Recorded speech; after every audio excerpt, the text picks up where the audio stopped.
Hi, thank you for joining me for another edition of Insight from my book, where we explore ideas that challenge our thinking, strengthen our leadership, and inspire us to become better citizens and better stewards of our democracy.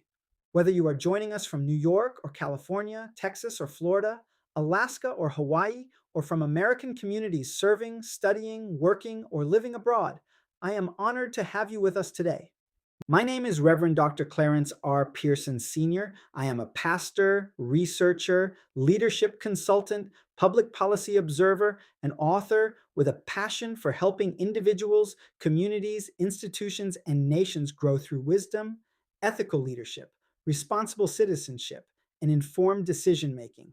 Today, I would like to share an important insight from my latest book, Neither Left Nor Right: The Battle for America's Democratic Soul. Our focus today comes from Chapter 1, The Rise of the Great Divide, a historical overview. The central lesson of this chapter is both important and timely. America was born with disagreements. It was never meant to be destroyed by them. The founders never expected uniformity.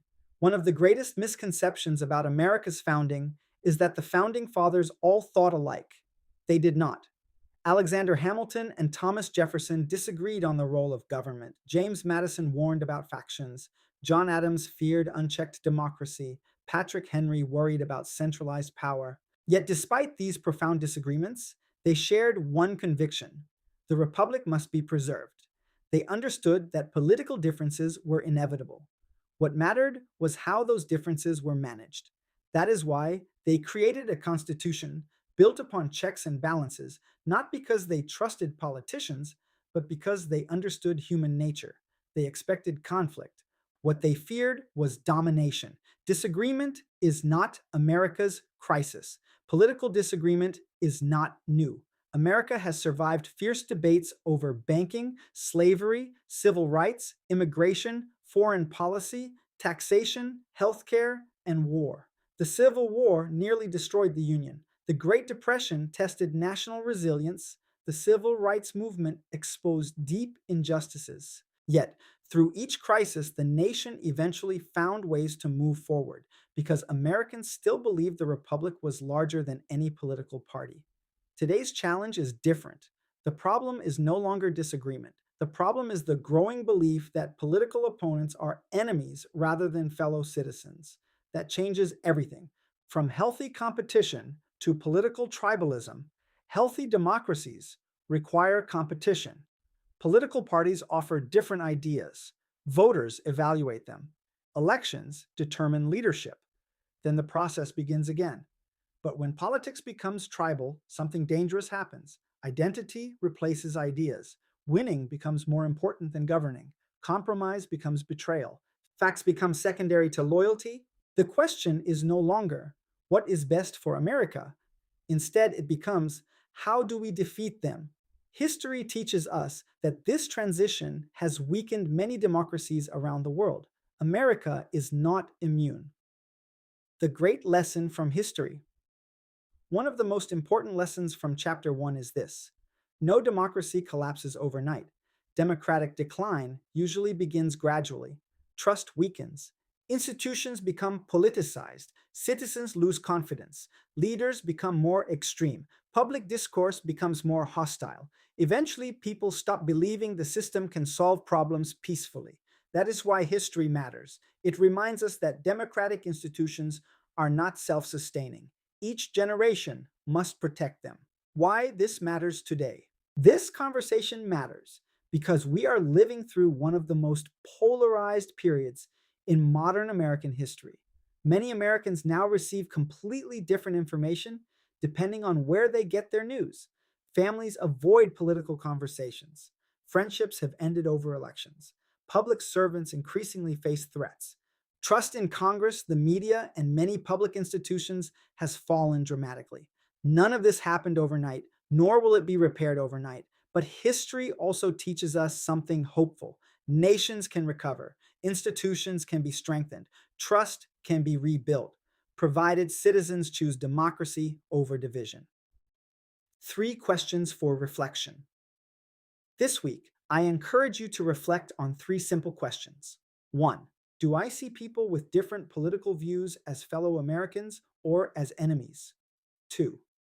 Am I helping solve America's divisions or unintentionally deepening them? 3.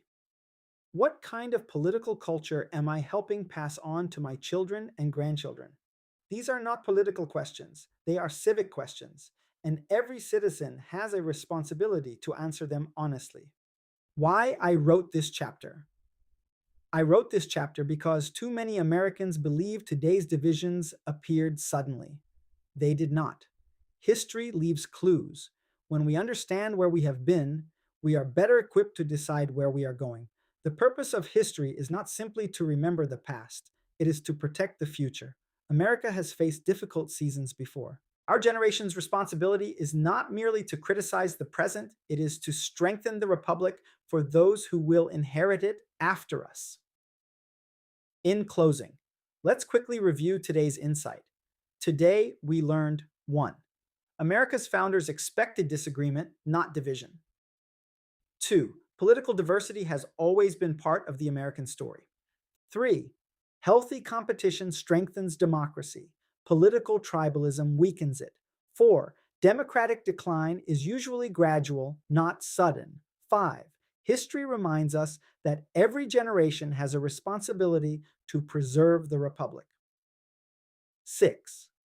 America's future will be determined not simply by who wins elections, but by whether we remain committed to democratic principles.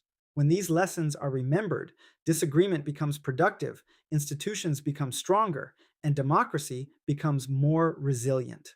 If today's insight has been meaningful to you, I encourage you to get a copy of my book, Neither Left Nor Right: The Battle for America's Democratic Soul. The book is available through Amazon and other major online booksellers. Simply search for my name, Clarence R. Pearson, to discover this and my other published works. After reading the book, I encourage you to leave an honest review to help other readers discover this important conversation. I would also be honored if you would follow my Amazon author page to stay informed about future books, leadership resources, civic education materials, and new releases. Before you go, please follow, subscribe, like, comment, and share. Together, we can strengthen civic responsibility, restore trust in democratic institutions, encourage respectful dialogue, and help preserve the Republic for future generations. I have been your presenter, Reverend Dr. Clarence R. Pearson, Sr., helping you transform knowledge into wisdom, conviction into character, and citizenship into impact. Thank you for joining me for this edition of Insight from my book. Until next time, remember, a strong democracy is not built by people who always agree, it is built by citizens who remain committed to one another even when they disagree. God bless you, and may God continue to bless the United States of America.